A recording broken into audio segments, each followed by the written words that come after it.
il y a eu des échauffourées, amoon na ay blessés. Mais le problème dans ce pays, c'est que chaque fois, on ne situe pas les responsabilités. Parce que bi affaire bi xewee, au lieu ñu ne ñii ñoo provoqué, mais waxuñu ko, on ne l'a pas dit. Au point qu'il y a eu des membres de la famille... Qui ne l'a pas dit? Non, la presse ne l'a pas dit. La presse ne l'a pas dit. Amul ba foo toll non seulement déggoo presse bi wax ci, surtout la presse écrite, mais même déggoo aussi ñi nga xamante ne ñoom ñoo nekk ci camp bi nga xam ne ñoo déclenché affaire yi waxuñu ci. Alors que la famille de Medina Baye, ils sont sortis, ils ont situé les responsabilités, ils ont dit que les gosses de la Cogère, ñoom ils ont été les premiers à déclencher les hostilités. Ça, la presse écrite ne le dira jamais.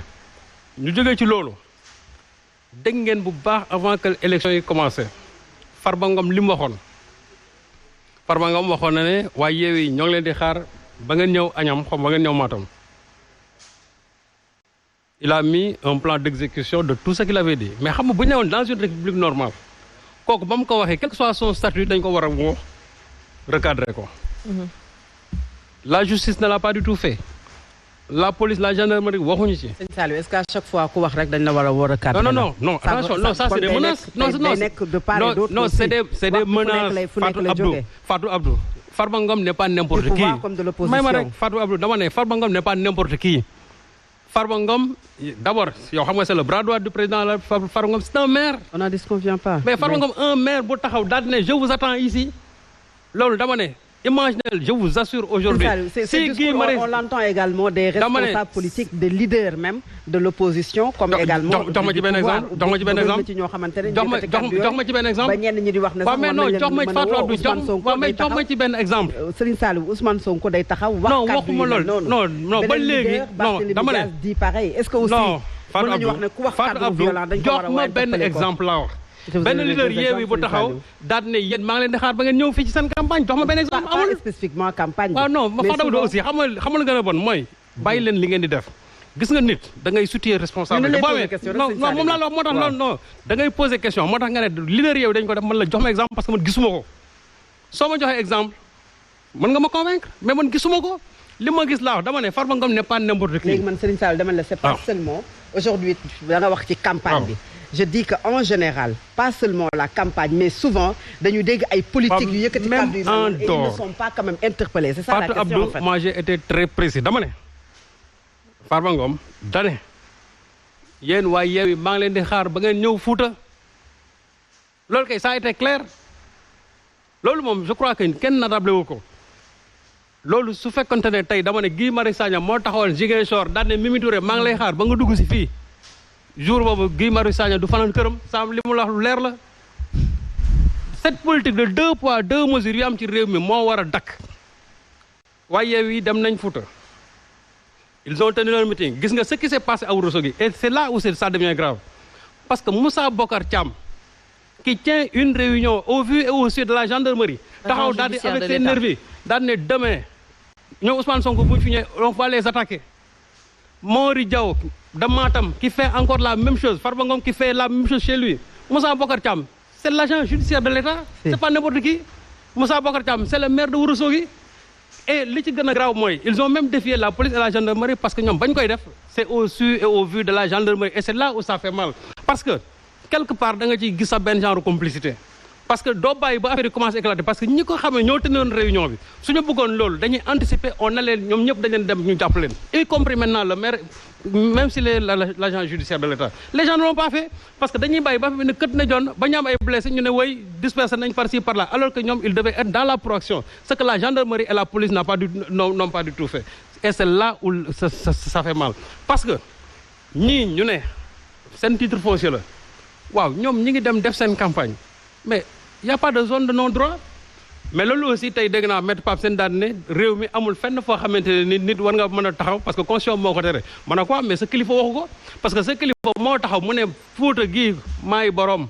ku fi ñëw da nga may tàggu te ma demande mon autorisation loolu moo jur lii tey bu fekkee ne le président de la République qui est le garant de l'unité nationale moom mooy taxaw di tenir de tels propos communautaristes et les gens ne disent absolument rien moo tax ñoom Moussa Bokar Thiam am fit moo tax ñoom Mori Diaw am fit moo tax aussi ñoom Farba Ngom am fit ñu taxaw ñu ne fii waa Yewwi tey duñ ko def imaginez tey De l'autre côté, si en Casamance, les gens avaient dit la même chose à propos de, de Benno Bokk Yakaar, qu'est-ce qui allait se passer dans ce pays-là? Damane, il faut qu'on arrête. Mais qu'est-ce qui allait se passer, Serigne Saliou? Parce qu'on condamne, dañuy condamner ces propos discourtois ci élection yi. Bala may perdre le fil. À Kandjoungu, dans la région de Sédhiou, Lamine Seydi qui avait tiré sur des militants de Yewwi, balle réelle, ba blessé ci 2. Gendarmerie jàpp ko. On ne l'a jamais présenté au procureur. Moom gendarmerie dañ ko fa dem laxoon ko fa pendant 5 jours. Ñu jàpp ne population bi fàtte ne ñu bàyyi ko. Mais tu sais ce qui s'est passé aujourd'hui? Non seulement Jakarta yi ko doon escorté, dañ leen 5 Jakarta taal nañ ko. On est allé brûler sa maison et les gosses ont dit nous réclamons justice. Ça veut dire quoi?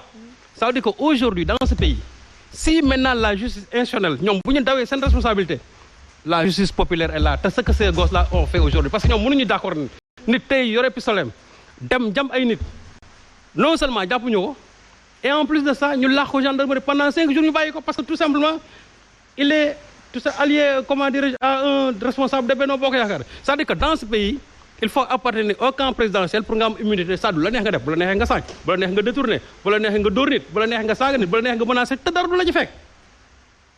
Nit ku jël pistolet tey imaginel ma jox la benn exemple. Toujours je prends exemple sur Guy Marius Sagna.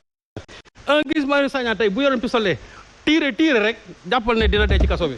Kii dafa jam nit ñu bàyyi ko. Léegi maintenant qu'est-ce que les populations ont fait? Population nag ñoo ne comme que ñu gendarmerie ak police fajuñu ko, ñun ñu fajal ko suñu bopp. Dem nañ kar ko, lakk nañ Jakarta yi, dem nañ këram taal ko te ñu ngi koy wër. Actuellement dafa daw. Parce que loolu xam lu tax bu fekkante ne procureur jàppoon na ko tey ñu placé ko sous mandat de dépôt parce que dafa jam ay nit. Mais on l'a pas fait parce qu'on veut simplement le protéger parce qu'il est du côté du camp présidentiel. Moo tax ma ne bu ñu bàyyiwul dans ce pays-là cette justice à 2 vitesses bu ñu ko bàyyiwul je vous assure qu'on va provoquer la guerre civile dans ce pays-là. Lu leer laa wax parce que bu fekkente ne ñi nga xam ne ñoo yore justice bi la justice institutionnelle bu ñu dawee seeni responsabilités à côté ceux qui sont lésés ils vont ñoom aussi se faire justice eux-mêmes te loolu musiba la ci réew mi. Mais nag bu fekkente ne nangu ñu leen fajal ñoom seen wàllu boobu danañ jël seeni responsabilité te danañ ko faj. Ce qui s'est passé au Fouta c'est inacceptable et lu ci gën a grave mooy je reviens encore sur les journalistes doo gis benn journaliste de la presse écrite bind ko. yaa ngi def procès presse. dama ne dinaa ko def xamul tax. Parce que nous avons aujourd'hui une presse qui fuit ses responsabilités. Je ne vais même pas dire qu'une presse corrompue mais une presse qui fuit ses responsabilités. Mais c'est ça, comment vous pouvez dire ça par rapport à la presse aussi? Mais xamul tax parce que à côté la moindre faille quand Ousmane Sonko a dégagé le micro de la RTS. On va en parler d'ailleurs. Ça a fait la une le lendemain. Ce geste aussi banal ça a fait la une le lendemain. Ousmane déraille, Ousmane tel alors que lii c'est de la violence xeex ñoom ñu provoqué ko et les gens ne veulent pas en parler mais on est aujourd'hui dans quel pays? Lii moo tax ma ne la c'est-à-dire si cette presse-là ne joue pas le rôle qui est le sien su fekkee ne la justice ne joue pas le rôle qui est le sien nañ dem. Alors c'est-à-dire fi Sénégal fi mu jëm je vous assure du baax. Ces violences dañ koy dénoncer Fat Abdou peut-être je vais te donner la parole tout à l'heure nga ñëw ak Joseph par rapport à ça. Mais Omar on l'a vu tey jii par exemple kii di président Abdoul Mbaye mu doon féliciter seen leader kii di Bougane Gueye Dany parce que peut-être li ñu jot a gis néew na loolu ñu koy gis ci ay hommes politiques bokkoo ci yenn élection mais ngay battre campagne pour justement ay idées yi ngay défendre pour justement suivre ce logique bi nga mës a défendre. Alors lan lañ mën a retenir déjà ci campagne boobu ngeen di battre pour troisième mandat non au troisième mandat du président de la République. Oui, d'abord il faut saluer cet acte de l'ancien premier ministre Abdoul Mbaye. C'est à magnifier. Parce que nag aujourd'hui réalité politique mooy lan c'est que impérativement il faut donner la majorité à l'opposition sénégalaise au niveau de l'hémicycle parce que problème inondation yëpp yi ñuy wax ak problème jafe-jafe dund yi ci ëpp foofu lañ ko mën a faje ndax ay loi ñooy tëral réew malheureusement